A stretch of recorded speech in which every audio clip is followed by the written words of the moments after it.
दशमी, एकादशी और द्वादशी।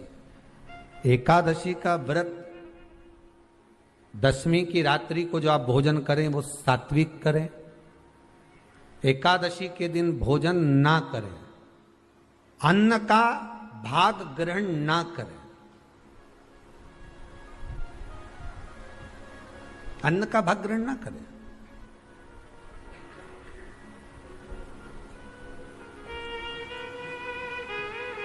कितना सुंदर कहा है महाराज जी। यदि आपके यहां पर गौ माता है, आपके घर में अगर गौ माता विराज रही है, आपके घर में अगर गौ माता है, गाय की अगर आप सेवा कर रहे हैं, अच्छा कितना सुंदर लिखा है धेनु मानस में, गीता प्रेस गोरखपुर की गौ अंक को निकालकर पढ़िए कल्याण का, उसमें लिखा है ब्रह्म मुहूर्त में सुबह के समय पर गाय की पूंछ को पकड़कर या गाय की रस्सी को पकड़कर जो 2 कदम भी चल लेता है, उसके लिए भगवान विष्णु बैकुंठ का मार्ग और कुबेर का मार्ग प्रशस्त कर कर खोल देता।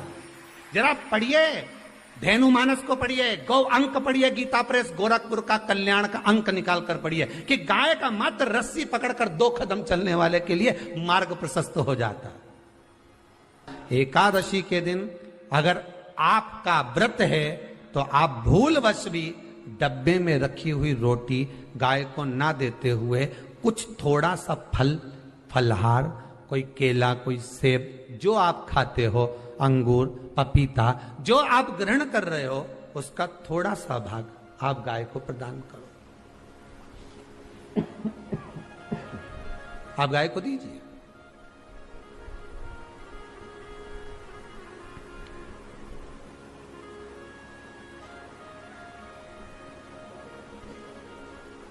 थोड़ा सा भाग आप गौ माता को प्रदान करो, थोड़ा सा।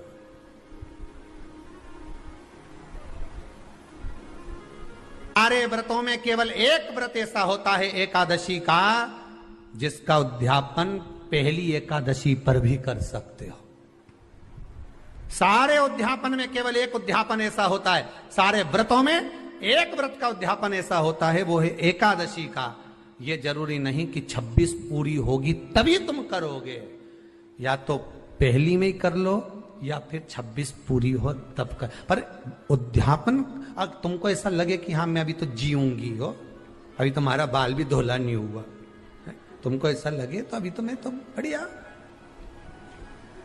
तो फिर भले मत करो। पर एकादशी का नियम कह रहा है, एकादशी का यहाँ 18 नियम में से एक नियम कह रहा है कि एकादशी का उद्यापन पहली एकादशी पर भी हो सकता है, पहली पर भी कर सकते, फिर तुम्हारा मन पड़े तब। क्यों? तो पहली पर करने से क्या फल मिलेगा? तो एकादशी की नियमावली कहती है, अगर मान लो आपने पहली एकादशी पर भी उद्यापन कर लिया, इसके बाद में जितनी एकादशी करोगे वो सारी तुम्हारे खाते में जुड़ती जाएगी। मतलब बैंक में खाता खोल लो, ठीक है, खाता खोल लिया, अब जितना कमाता जाओगा उसमें डालते जाओ, जितनी कमाई करके लाओगे उसमें जमा करते जाओ। एकादशी एक बार उद्यापन पहले में भी हो गया तो बाकी का पुण्य तुम्हारे खाते में आ जाए, उसका पुण्य। एकादशी का उद्यापन बड़े महीने में, माघ शुक्ल एकादशी के दिन, माघ का महीना हो, शुक्ल पक्ष की, जम के बोलिए एकादशी हो, प्रयास करना कि आप उद्यापन करें, भले 5, 10, 11, 12 जितनी एकादशी हो जाए, 26 हो जाए तो ज्यादा अच्छी है, नहीं तो आप करें तो माघ महीने की शुक्ल पक्ष की एकादशी के दिन आप उद्यापन करें, प्रयासरत करें, प्रयासरत। बड़े महीने के अंतर्गत जो उद्यापन, हाँ चतुर्मास के अंतर्गत उद्यापन नहीं होता एकादशी का, बहुत ध्यान दीजिए हमारा। ये जो सावन भादो कुंवर कार्तिक जो 4 महीना होते हैं भगवान के शयन करने के, इसके अंतर्गत एकादशी का उद्यापन नहीं होता, और इसके अंतर्गत उद्यापन करना भी नहीं चाहिए एकादशी हमारा। एकादशी का उद्यापन माघ महीने की शुक्ल पक्ष की एकादशी के दिन आप बहुत प्रेम से आनंद के साथ करिए महाराज। परंतु एकादशी के उद्यापन में सबसे ज्यादा अगर कुछ जरूरी होता है तो 24 तरह का नैवेद्य जरूरी होता है। कितने तरह का? 24 तरह का नैवेद्य। अब आप कहोगे गुरुजी उद्यापन हम कर रहे हैं एकादशी का, तो उसमें तो फलहार का हमें नैवेद्य बनाना चाहिए। तो फिर ये पुराण के अंतर्गत स्कंद पुराण में ये चीज लिखी है कि एकादशी का जब उद्यापन करते हैं तो 24 तरह का नैवेद्य बनाकर सिद्ध करते हैं। 24 तरह का नैवेद्य जान रख लेना का हलवा बना लो, खीर बना लो, पूड़ी बना लो, सब्जी बना लो, पकौड़ा बना लो, भजिया बना लो, ऐसे 24 तरह का नैवेद्य अलग अलग चाहिए। पर लोग क्या करते हैं, खोपरा पाक बनवा लेते हैं 1-2 किलो और 24 जगह रख देते हैं। स्वीकृत नहीं है। 24 तरह का नैवेद्य रखा जाता है। महाराज एकादशी के दिन भगवान का पूजन का पूरी तैयारी कर कर मंडल आदि बनवाकर विद्वान ब्राह्मण को बुलाकर, कर्मकांडी ब्राह्मण को बुलाकर जो भगवत सेवा में एकादशी का उद्यापन कराए, उन ब्राह्मण के चरणों को नमन कर कर, प्रणाम कर कर एकादशी का पूजन करवाइए और उस मंडल की पूजन कराकर हवन द्वादशी को कराइए। एकादशी को हवन नहीं। एकादशी के उद्यापन का जो हवन होता है वो द्वादशी को।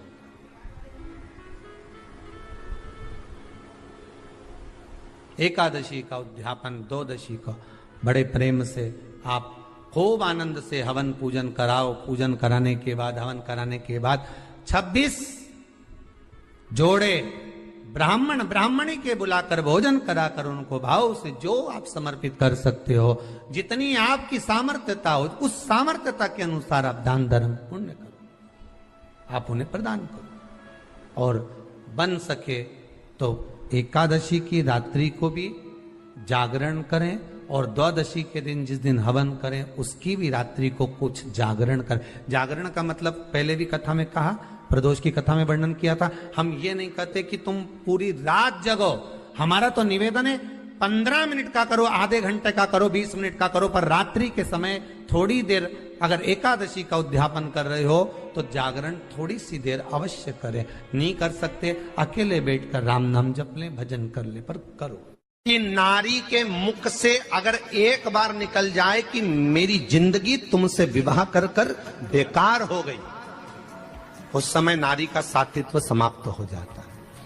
इसलिए माताओं आपसे निवेदन है, जिंदगी में सारी लड़ाई लड़ना, सब कुछ बोलना, पर अपने पति से यह मत कहना कि तुमसे विवाह कर कर मेरी जिंदगी बेकार हो गई। क्योंकि विवाह तुमने किया है पर भाग्य उसने लिखा है। भाग्य लिखने वाला वो है। और आपसे फिर निवेदन करूंगा, राम मंदिर जाओ, कृष्ण मंदिर जाओ, शिव मंदिर जाओ, भवानी के मंदिर जाओ, तुम्हारे 33 कोटि देवताओं के मंदिर चले जाओ, गणेश जी के मंदिर जाओ, तुम्हारी मर्जी पड़े उस देवता के मंदिर जाना, कोई तुम्हारा भाग्य नहीं बदल सकता। जो तुम्हारी किस्मत में लिखा है वो तुमको भोगना पड़ेगा। तो बदलेगा कौन? तो उसका भी प्रमाण हमारे यहां शिव महापुराण कहती है। एक पारो नाम की विधवा स्त्री थी।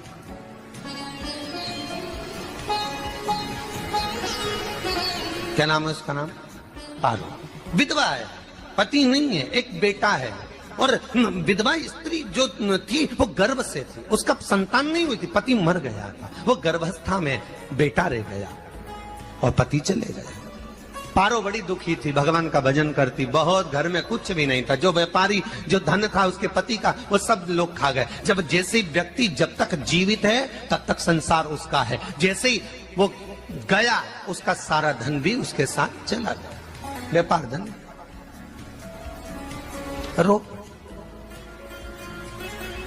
पारो आंखों से अश्रु बहता है, नैनों से जल बहता है, नैनों से बिंदु बहता है। और पारो की आंखों से जब आंसू बह रहा है, अश्रु निकल रहा है, जल बह रहा है। बेटे को जन्म दिया, उसने सोचा अपनी जिंदगी तो बेकार हो गई, पर बेटा जन्म लिया तो इसका नाम अच्छा रख दूं तो हो सकता है भाग्य आगे अच्छा हो। तो उसने उसका नाम भाग्य सिंह रख दिया। क्या नाम रखा? भाग्य सिंह। भाग्य अच्छा रहेगा इसका, तो हो सकता है कुछ अच्छा कर ले। पर बेटे की भी किस्मत इतनी प्रबल नहीं थी। माँ जगह जगह बर्तन मांझ कर काम कर कर बच्चे का पालन कर ली। बच्चा थोड़ा बड़ा हुआ। माँ मेरे सारे मित्र सेठ हैं, अब मेरा ही किस्मत, मेरा ही भाग्य ऐसा क्यों है? मेरी ही किस्मत ऐसी क्यों है? ऐसा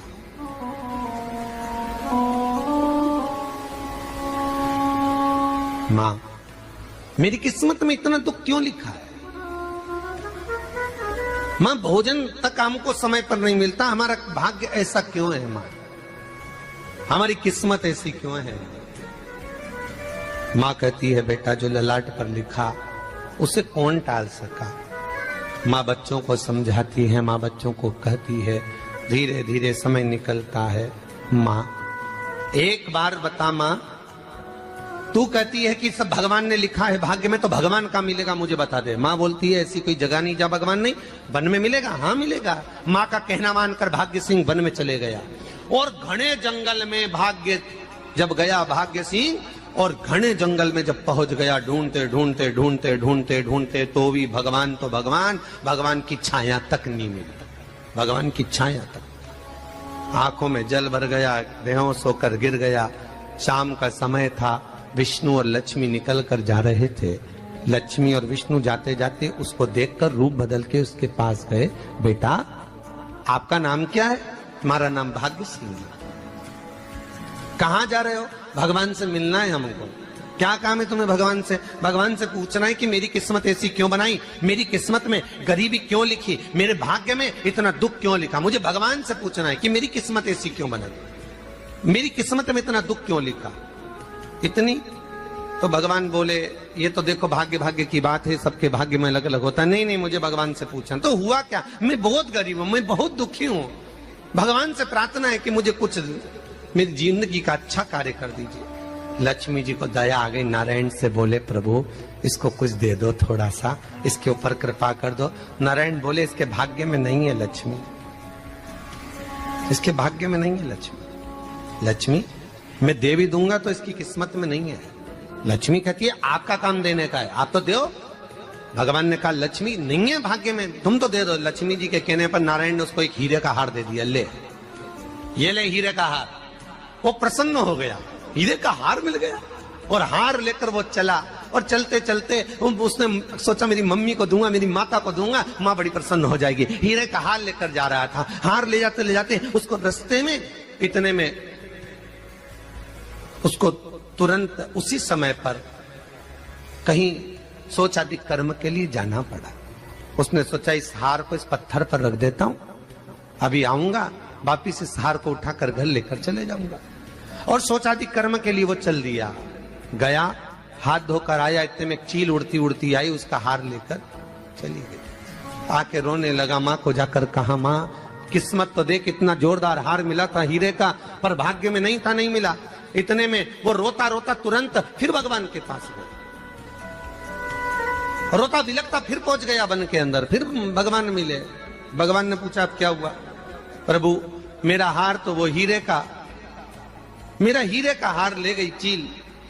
भगवान बोले देख भैया हम तो तेरे किस्मत में था, वो कर दिया, अब आगे तू एक काम कर, ब्रह्मा जी से जाके मिल।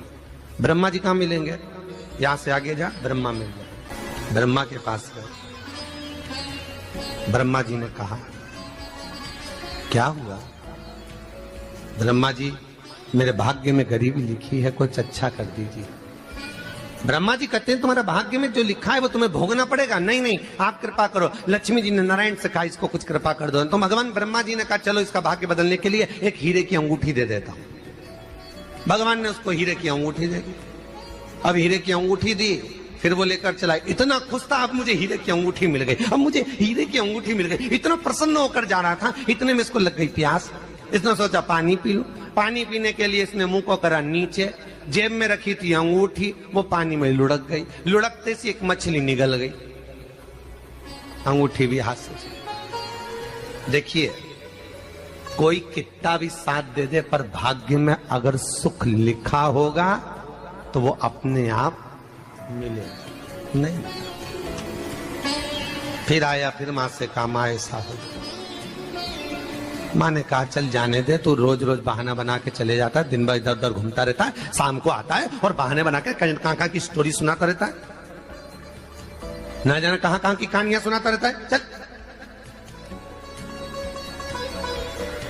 काम पे जा, कुछ काम कर तो भाग्य बदलेगा। नहीं नहीं मां, मैं सत्य बोल रहा हूं, नहीं माना। फिर चले गया। नारायण ने कहा एक काम करो, अब तुम शंकर जी के पास जाओ। शिव जी के पास गए। भोलेनाथ जी ने उसको हीरे की पोटली दे दी। वो हीरे की पोटली ले जाकर अब की बार सोचा कहीं रुकूंगा ही नहीं, सीधे घर गया।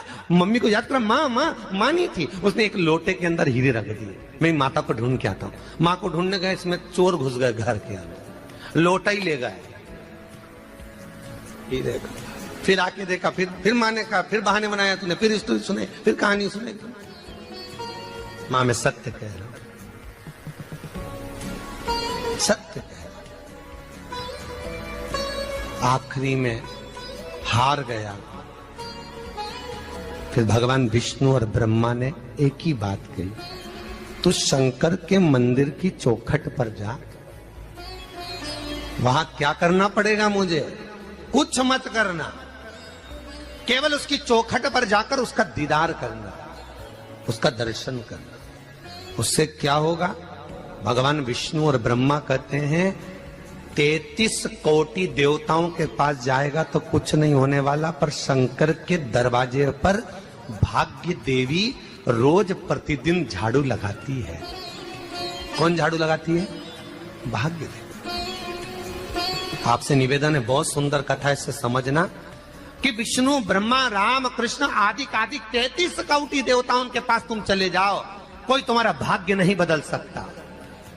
हाँ, अगर भाग्य देवी का तुम स्मरण करो, किसी मंदिर में जाना तो ये भगवान से कहना भगवान लक्ष्मी दो, भगवान से लक्ष्मी मत मांगना, भगवान से कहना मेरा भाग्य ऐसा कर दो, या भाग्य देवी की कृपा मुझ पर बरसा दो जिससे मेरा भाग्य बदल जाए, कुछ अच्छा हो जाए मेरी जिंदगी में। तो जाके शंकर के मंदिर के बाहर खड़े हो, भाग्य देवी मां झाड़ू लगाती है, भाग्य देवी उनकी चौखट पर बैठी रहती है। तू जा, उससे क्या होगा?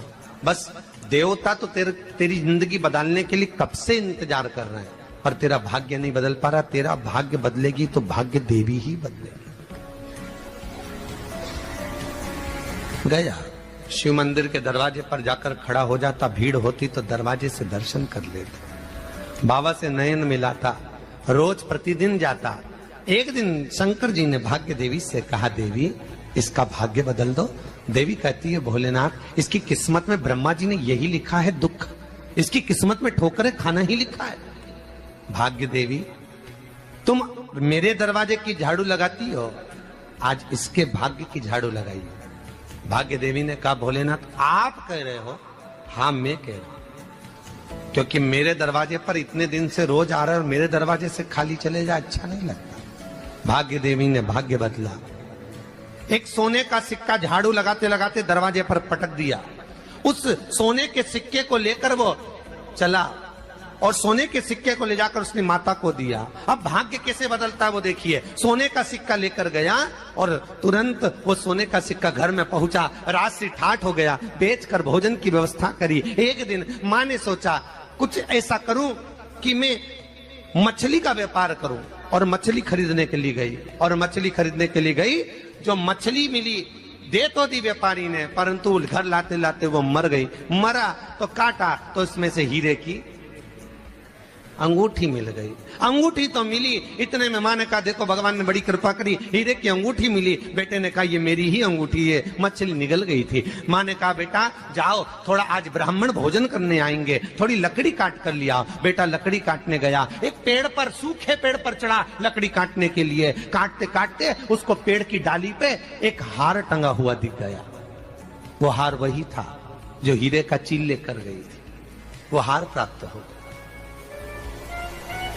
आते आते रास्ते में प्यास लगी, सोचा कहीं एक आध बर्तन मिल जाए पड़ा हुआ, तो लोटा पड़ा हुआ मिल गया जिसमें हीरे पड़े हुए थे। जब भाग्य चलता है तो सारी रास्ते अपने आप खुलते खुलते खुलते खुलते चले जाते हैं। जब भाग्य नहीं चलता तो चाहे कोई हीरा दे दे, चाहे कोई सोना चांदी दे दे, चाहे कोई फैक्ट्री खुलवा के दे दे, तो भी कुछ दिन में ठप्प हो जाए। भाग्य चलेगा तो धन आएगा, भाग्य नहीं होगा नहीं। तो भी कुछ मत करो, क्या करना है बोलो तो। जब भाग्य अगर दिक्कत दे तो कहीं जाने की जरूरत नहीं है, एक ही काम करना है, शंकर के दरवाजे पर जाकर उसका दीदार करना। जब लगे आपको कि दरिद्रता बहुत ज्यादा है, किराया तक नहीं है,